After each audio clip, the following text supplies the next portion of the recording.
Hey y'all, Mike with Cardboard Kingdom. Welcome back to another Disney Lorcana video. Happy Thursday. Hope you and yours are doing well. Today we've got a $100,000 collection for sale that I want to take a look at. It's got some really cool stuff in it. Is it worth $100,000? Probably not. But that's what they're asking for it. So we'll take a look at that collection, and we've got a couple funny other things to look at before we get into the collection. So first and foremost, a Reddit post to surely infuriate you if you've been around Lorcana anytime at all. We have Churro11 commented on the Lorcana Collectors Reddit. First time buying Lorcana and pulled 2 enchanted cards. I usually collect Pokemon cards, but since I didn't see any at Walmart, I saw a Lilo and Stitch box, so I decided to buy it. Because I've been a Stitch fan of Stitch since I was 8 years old. I've never felt this lucky with Pokemon cards. This feels nice, especially since I bought a Pokemon box a few days ago for $150 and didn't get anything. So they bought the Lilo and Stitch box, my prized possession, my favorite sealed item in all of Disney Lorcana. I've opened a pile of these. I have some sealed as well. One of my favorite products that's ever been released. So they opened it. They got their 5 booster packs. They pulled a Cinderella Melody Weaver out of Ursula's Return. Gorgeous card. It's no ballroom sensation, but we're not hating on Melody Weaver whatsoever. Next up, Prince Naveen from Shimmering Skies, a great card, very useful in the game. Gonna be around for a while in the meta, and shaping up to be a really good card post rotation if we can find some good songs to sing. So pretty cool to see these two enchanteds out of one Lilo and Stitch box. Now I pulled many enchanteds out of these boxes. I'm a huge fan of these boxes, but I know a lot of you have opened boxes and not even gotten legendaries, let alone opened cases and not gotten a single enchanted. This person who doesn't even really like Lorcana, or at least yet, now they do. They didn't like Lorcana or wasn't really participating in Lorcana from what it sounds like. Whenever they open this box, they now have 2 enchanteds for their collection. So the top comment, I think, as always, was just a great summary of how the community typically feels about this. Beginner's luck is wild. Congrats. I hate you. And that is from Ink Responsibly. So that is, the story of us Lorcana veterans. Whenever we see a new person come into Lorcana, like that person who opened 4 booster packs the other day and pulled the Tamatoa, happy as a clam from Marquesia's Island. Beginner's luck, man. What are you going to do? The original poster says, I know, I always see new collectors pull crazy stuff on the Pokemon subreddit, and now I'm one of them on the Lorcana side. So welcome, Churro11. Hope you stay around to keep us updated if you see this video, if you continue to interact with Lorcana. My guess is if you're willing to pay $150 for an overpriced Pokemon box right now, you found this for $30. If it wasn't discounted at all, it was probably $29.99, and pulled 100 plus worth of cards. So congrats, and let us know if you stick around. Very nice pulls for Churro11. Next up, something I'm really excited about, and I guess I'm not excited, but I'm hopeful for in the future. Right now, a lot of the people that I talk to that go to a lot of conventions and shows, trade shows, etc., they don't see a lot of Lorcana there, and I'm going to be going to some in the coming months, and so I'm hoping that I have a different experience.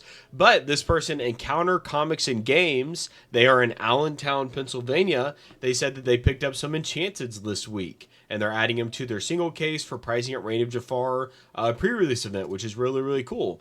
And they're just got tables of enchanteds here, whether it's a playset of Tinks, they've got a playset of Robin Hoods, they've got a playset of Mauis, Goofies, Tremaines, they got some Happy as a Clam up there, all sorts of enchanteds. Very cool, kind of spread out across all of the different sets. Some awesome, amazing art, and it's just really cool to see stores like this kind of piling up. Even got a little trophy card in there. Stores piling up some of these cards. Looks like some old playables from some previous sets, even some newer sets in there as well.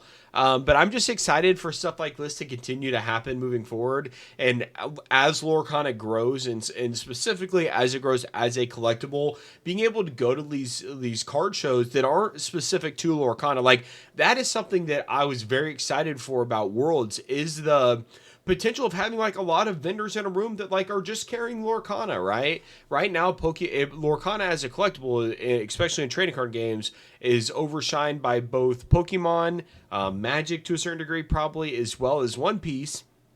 And so it would be nice if we had vendors specifically for Lorcana, something like Worlds that was focused on Lorcana, had a bunch of vendors with display cases with all sorts of beautiful art in there that we can enjoy, buy, sell, trade, etc.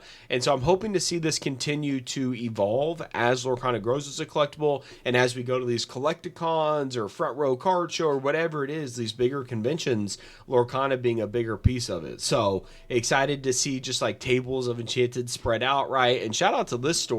Wish I lived in Allentown. That's a really cool display. Sounds like they've gotten a nice event planned, and yeah, just excited to see more large collections of Enchanteds. In the same vein, we've got $100,000 Lorcana collection for sale on Facebook Marketplace. No reason to post this, just thought it was crazy. Cool, selling all of their collection for 6 figs, or at least trying to. So I will say, I don't think this collection is worth $100,000, but there is a lot of cool stuff in here that I wanted to take a look at. I could not find the listing on Facebook, unfortunately, so we can't like browse through it on the actual listing. We have to go through the collections or the pictures that were posted of the collection to Reddit, but that's what we have, unfortunately, for this video. So it looks like they've got probably a master set, just based on kind of how these binders are laid out, of the first 2 sets, maybe even the first 3 sets. And when I say master set, I mean one of the regular version of the card, one of the cold foil version of the card, and then one copy of the enchanted version of the card. So some cards you might have 3 copies, some cards you might have 2 copies, but you'll essentially have at least 2 copies of every card and 3 copies of some cards, in terms of the standard version, the cold foil version, and the enchanted version. You can see obviously the binder page there. Great binder page. This is why I'm a fan, and all of my binders for Lorcana are 12-page binders, or 12 card pages. You can fit the entire enchanted selection or enchanted roster from the first chapter and second chapter. Now, once you get to Floodborn, you have to spread it out like they have here. But for the first 2 chapters, you can fit the entire page of 12 enchanteds, which it just makes for a very, very cool binder page. So that's cool. They've got the second set over here. They then got into the Inklings down here. It looks like they stopped after that, which was actually a very common trend. A lot of us who were collecting master sets up until that point, by the time we got to Inklings, we realized, like, okay, this is compiling very fast. This is getting overwhelming, and kind of pivoted to other directions. Not to say that if you're wrong, if you're still doing it, I have master set binders. I have since changed my path, because it's just a lot, right? And I'd rather go a little bit deeper into a specific set of, or a specific type of cards, maybe like promos, things like that, rather than just collecting like a master set. You can also see they definitely have some promos over here. So you see the D100 stuff up top, and then I can't tell if these are the Mickey Mouse True Friend promos, it looks like. On that page, here's a better picture of it. So they kind of got the 3 master sets and then a promo binder specifically. They also have some sealed stuff. So they've got their sealed starter decks in their acrylic cases. They've got some individual packs in their acrylic cases. They've got pins. They've got play mats. They've got sleeves. They've got deck boxes, sleeve blister packs, troves, etc. So they've kind of got everything on the sealed front, including play mats and pins, except for like a sealed case. Other than that, they've got virtually everything, which is really, really cool. They don't have, I will say, the one thing they don't have is like the blister bundle, but I mean, that's kind of an ancillary product, I guess. Wasn't with the official release of the first chapter. Next up, they have Rise of the Floodborn, the same exact iteration here, all of the pins, all of the packs, all of the everything, and then you've got the seal, or the master set down here at the bottom. So very, very cool to see, just all of it kind of compiled on one screen there. Next up, into the Inklings, same story here. Pins, mats, sealeds, troves, everything. You've got it. So very nice to see for that. And then here's some cool stuff. So they've got some of the magazines that like I've showed off before. The PSA magazines. This one is serialized out of 500. This one is serialized out of 1,000. So that's cool. They've got the puzzle pieces kind of put together in one touches there. They've got some additional Brave Little Taylor like pen and memorabilia stuff up here, sealed D23 set, and then they've got, what is this, like the Champion Stitch mat, the Champion Ursula Return mat, and then I don't know what this one is, to be honest, on the right here. It looks like they've got some signed discard stuff. They've got some puppy sleeves and some just kind of like sealed portfolio binders here, but some cool stuff nevertheless. These mats are pretty valuable. They've got the sealed D23 box, which have gone down a little bit here as of late. They do have the some discard cards that are signed, which is cool. And then this is probably my favorite page of the collection. So they've got these postcards that are kind of framed and put up against some sort of like background there, which is really cool. They've got the mat, which I can't remember the lore behind this. I'm gonna have to refresh on these because I've definitely I remember these being out there at the challenges and being available, but I'm not exactly sure how these were awarded. If anyone in the comments has it top of mind, feel free to comment on it. I'll try and pin it if anyone does. But they've got this playmat here as well. Now, this is the one thing that I was not familiar with. I don't remember seeing this anywhere. So I don't know if this was only at challenge events, if it was some sort of like marketing type thing, but this the Donald Duck Musketeer from the Spiel Essen promo, I'm not sure what this is. It looks like it might even have some sort of signature down there in the bottom. I'm not familiar with what this is. It looks like some sort of maybe just a big card, but they also do some of those pinnets as marketing materials and things like that. So this is the first time I've seen this. So if anyone has any recollection of what that is from, I would appreciate that insight as well. Here's all of their binders. Very, very cool binders, to be fair. They look tremendous. And then what do we have here? So we have the D23 set. We've got, this just looks like some playables or their master set. So yeah, first chapter, second set, Rise of the Floodborn, and then Into the Inklings. So here's my question. Why on the first page did we see the D100 promos when he's got D23 promos in there? Let's get our priorities straight here. And then it appears they have a signed, and from what I understand based on the Reddit comments, this is still sealed with the 6 promos inside of it. So there's 2 sets of D23 promos inside of here. I would say the raw value of those is probably around 10K right now. So you kind of have 20K just right there. All in, the collection is probably worth I think 30K is probably pretty high in this market. What we just saw from my listing, I would probably in terms of a cash offer right now, someone would probably be willing to pay 20 for this, 25 for this. 100K is wildly optimistic, right? Hope they get it. Hope they get as much as they hope for. But this is stuff, once again, in the same vein as the previous Facebook post we were looking at. This is stuff that I'm excited over the years to come, right? Seeing these collections, this person, I've never seen this collection. I have no clue who this person is, but they're obviously a very serious Lorcana collector. They have to sell it based on some personal circumstances type stuff, it sounds like, from what I read in the comments. But they've got an awesome collection, right? And I'm excited for more of this stuff to come to the forefront, especially as we compound year after year. More people get into Lorcana, especially more tenured collectors and things like that. We're going to be able to see some really, really cool collections. The lore is going to build, the story is going to build, and I'm just excited for those times. As Lorcana grows as a collectible, we get more involved at the trade shows. People start collecting these cards more. It's gonna make for some pretty exciting times, and exciting for those of us who are here now, right? Right now, Lorcana is not on the forefront. You go to these card shows and it's not really visible. That's gonna change. Disney is too big of an IP for that to happen. Obviously, Lorcana has to continue to deliver at a high level, has to continue to grow, right? It's not a certainty that is going to happen. I believe that it will. But nevertheless, a very cool collection. Thank you to them for showing us. Once again, I do think the D23 promos, should be on the front page here, not the D100. But hey, who am I? And it looks like they're even missing the Mickey Mouse D100 promo. So that's kind of interesting, at least on this particular page. But a very, very cool collection.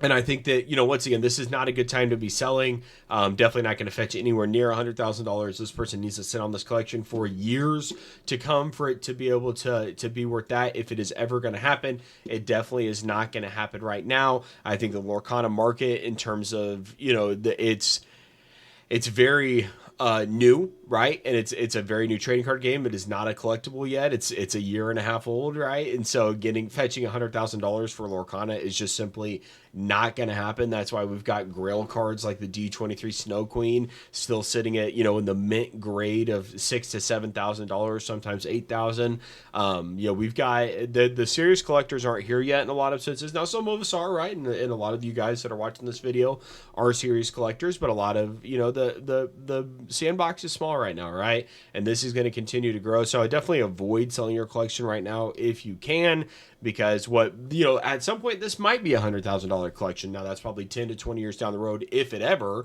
but right now it's definitely not, right? And the fact that they're sitting on two D23 sets raw doesn't look like they're a fan of grading. Those definitely have a lot of upside for someone, in the long term, if they're able to get those, grade them, get some 10s.